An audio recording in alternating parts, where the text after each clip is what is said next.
दिल्ली से सटे गुरुग्राम में हुई एक शादी की बड़ी चर्चा है। यहां एक महिला ने दूसरी महिला से शादी की। गुरुग्राम की रहने वाली 30 वर्षीय अंजू शर्मा ने हरियाणा के फतेहाबाद की रहने वाली 30 साल की कविता के साथ शादी कर ली। समलैंगिक जोड़े की इस शादी में बाकायदा सारी रस्में निभाई गई। दोनों ने जयमाला से लेकर मांग में सिंदूर भरा, 7 फेरे लिए और इस समलैंगिक शादी से दोनों महिलाएं खुश भी हैं। इस रिश्ते में अंजू शर्मा पति का किरदार निभा रही हैं तो कविता पत्नी का। अब अपनी शादी को लेकर चर्चाओं में आई कविता और अंजू ने कहा है कि हमें दुनिया वाले क्या कहते हैं इससे हमें कोई मतलब नहीं है, हम दोनों एक दूसरे के लिए काफी हैं। इस प्रेमी जोड़े से हमारे संवाददाता विकास श्रीवास्तव ने बात की। समलैंगिकता को समाज अभी तक स्वीकार कर नहीं पाया है। बावजूद इसके समाज में कुछ लोग ऐसे जरूर हैं जिन्होंने प्रकृति के इस सच को स्वीकार किया है और अब खुलकर समाज के सामने भी वो कहते हैं कि वो समलैंगिक हैं और तो और वो अपने रिश्तों को एक नाम भी देने लगे हैं। यही कोशिश की है हरियाणा की रहने वाली अंजू शर्मा ने, जो इस वक्त हमारे साथ हैं, और उनके बगल में है कविता टप्पू, जो अब कविता शर्मा हो चुकी हैं। मैं इसके पहले कि इनका पूरा परिचय दूं, मैं ये बताना चाहता हूं कि अंजू और कविता मुंबई के ओशीवारा इलाके में पति पत्नी के हैसियत से रहते हैं। कब लिया उन्होंने ये फैसला, क्यों शादी करनी उनको ज़रूरी महसूस होने लगी, ये सारी बातों पर खुद अंजू से मैं बात करना चाहता हूँ। अंजू जी, समलैंगिक रिश्ते होते हैं, प्रेम में लोग पड़ते हैं, लेकिन शादी करने की आवश्यकता आपको कब से पड़ने लगी? एक्चुअली मेरे जैसे हम साथ रह रहे हैं 4 साल से, और रहते रहते हमें ये रहा कि भाई चलो साथ में है। बट कुछ इसके परिवार से भी 1-2 बार इसके पापा ने बोला बेटा तेरी शादी करनी है, शादी कर ले। तो मैंने भी कहा ठीक है भाई, अगर तेरे को कोई लड़का पसंद ही आता है तो तू कर ले। पर इसने कहा कि नहीं, मेरे को आपसे प्यार है, मैं आपसे ही शादी करूँगी। मेरे को भी इसमें अटैचमेंट बहुत था, क्योंकि इसने जिस वक्त मेरा बुरा वक्त था, मेरी मम्मी गई एक्सपायर, मेरी मम्मी हो गई, उनका स्वर्गवास हुआ, मेरा भांजा था, जवान भांजा था। कब की बात है? ये 2022 की बात है। 14 फरवरी को मेरे भांजा का एक्सीडेंट हो गया था, तो जैसे ऑन द स्पॉट वो ख़त्म हो गया। वो मेरी जान था, सब कुछ था वो मेरी। उसके बाद उसी के उसमें डिप्रेशन में मेरी मम्मी, क्योंकि एक ही भांजा था मेरे, तो उसके डिप्रेशन में मेरी मम्मी इतनी वो हो गई थी कि नाती एक ही हो, तो उसके लिए तो आपको समझ सकते हैं इस चीज़ के क्या। वो भी चले गए। 8 अक्टूबर को उनका भी स्वर्गवास हो गया। तो 4 साल से जैसे ये मेरे 2020 से मेरे पास में ही है। अगस्त से जब मैंने एक सूट में हम मिले थे, तो ये उस वक्त से मेरे पास ही है। 2 बार जैसे अपने घर 2-3 बार गई, फिर मेरे पास ही रही। मैं इसके घर आती जाती रही है, मेरे घर आना। तो क्या ये वही समय था जब आपको लगा कि कविता आपके जीवन की ज़रूरत है, आप न सिर्फ प्रेम में है बल्कि उन पर डिपेंडेंट भी है, उन पर अवलंबित भी हैं, ऐसी चीज़ें महसूस हुई आपको उस समय? जी बिल्कुल। जब मेरा बताया ना, जब मेरा भांजा ख़त्म हुआ तो मैं बिल्कुल पागल की तरह हो गई थी। मतलब मेरे को ये नहीं लग रहा था कि 1.5 महीने तक तो मैंने आंख बंद करके नहीं देखी, नींद तक नहीं आई थी। मेरे को ऐसा लगता था ये चेतन जा रहा है, ये चेतन रहा। मेरे भांजे का नाम चेतन था, तो चेतन मैं से मतलब उसी के उसमें हो गई थी।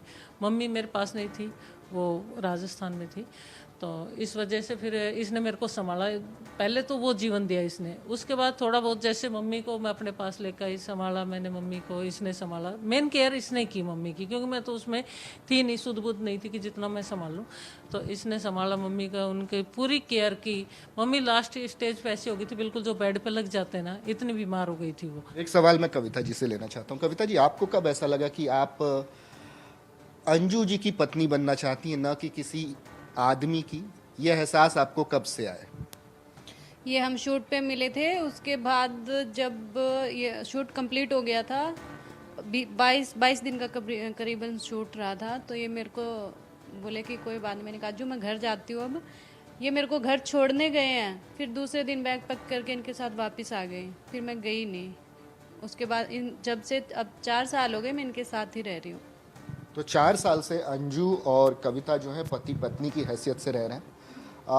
पति पत्नी जो है इनके स्वभाव में घुस चुका है। मैं परिधान भी आप देख लीजिए, अंजू जो है वो इस समय टी-शर्ट और ट्राउज़र पहने हुए हैं, जबकि कविता जो है साड़ी के परिधान में है, जो कि अमूमन महिलाएं पहनती हैं। लेकिन और भी दिक्कतें इनको इस रिश्ते को निभाने में पेश आई हैं, ऐसी हमारी जानकारी है। देखिए, समलैंगिकों के रिश्तों को समाज अभी भी स्वीकृति तो देता नहीं है। एक अलग दृष्टि से देखता है। आप लोगों को भी दिक्कतें पेश आई होंगी अपने समाज में, अपने मोहल्ले से? जी देखिए, मोहल्ले से तो आज तक हमें किसी ने कुछ बोला नहीं है, सामने तो आके अभी तक कोई हमें बोल नहीं रहा।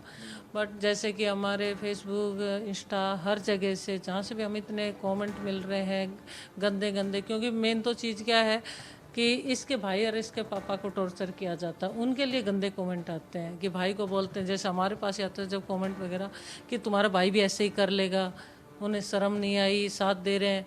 और मेरे लिए भी बोला जाता है कि बहुत कुछ वर्ड ऐसे बोल जाते हैं, इसको शर्म नहीं आ रही, इसने ये काम किया है, लड़कों के कपड़े पहन लिए, जब तू औरत है तो या तो आदमी बन के दिखा, इस तरीके का, मतलब लड़का ही बन जा तू, जब ये कर रही है तो लड़का बन के दिखा।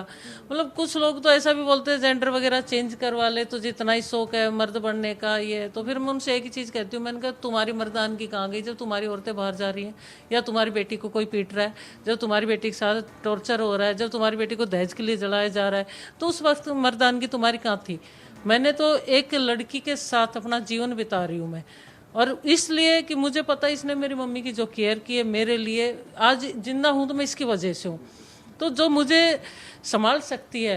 और मेरे तो देखिए, जब मेरे सारे रिश्ते साथ छोड़ गए थे, जब मेरी मम्मी गई तो मेरा पूरा परिवार साथ छोड़ गया था, क्योंकि कहते हैं जब पैसा होता ना सर तो हर कोई साथ होता है, और जब पैसा छोड़ जाता ना तो सबसे पहले अपने रिश्ते दूर भागते हैं। खून के रिश्ते आपकी तरफ से ऐसे मुंह मोड़ेंगे जैसे कि कभी वो थे ही नहीं, और वो चीज़ मैंने अपने ऊपर झेल ली है, बर्दाश्त की है। कैसे मैंने झेली वो मैं जानती हूँ।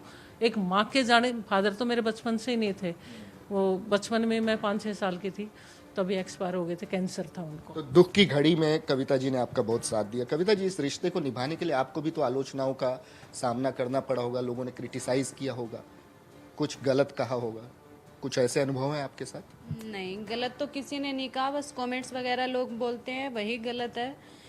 मतलब रियल में कभी किसी ने कुछ नहीं बोला, सामने आके सब फोटो खिंचाते हैं, मतलब कुछ ना कुछ बोलते हैं लोग, ये वही लोग हैं जिन्होंने अभी शादी की है, ये वो लोग हैं।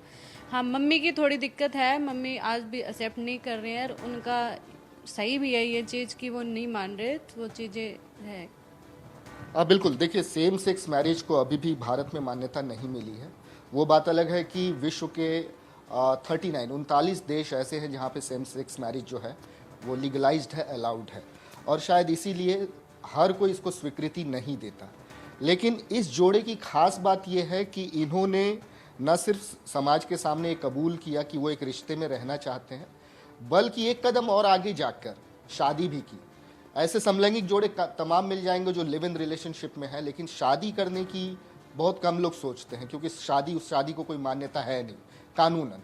मैं अंजू जी से समझता हूं कि शादी करने की आपने क्यों सोची, जबकि आप जानती हैं कि भारत के कानून में उसको मान्यता है नहीं, सेम सेक्स मैरिज को अभी भी लीगलाइज नहीं किया गया। जी बिल्कुल, मैंने शादी से पहले मेरे वकील वगैरह से इस मैटर में बात भी की थी कि भाई मेरे को शादी करनी है और एक लड़की से ही करनी है। तो मैंने कहा मेरे को इसके लिए लीगल तरीके से जो भी फॉर्मेलिटी होती हैं वो आप मुझे बताइए क्या करनी क्या नहीं। तो उन्होंने मेरे को एक ही बात बोली कि इसको ना आपको लीगल तरीके से कोई भी फॉर्मेलिटी नहीं है, इसको गवर्नमेंट ने अभी तक स्वीकृति दी नहीं है।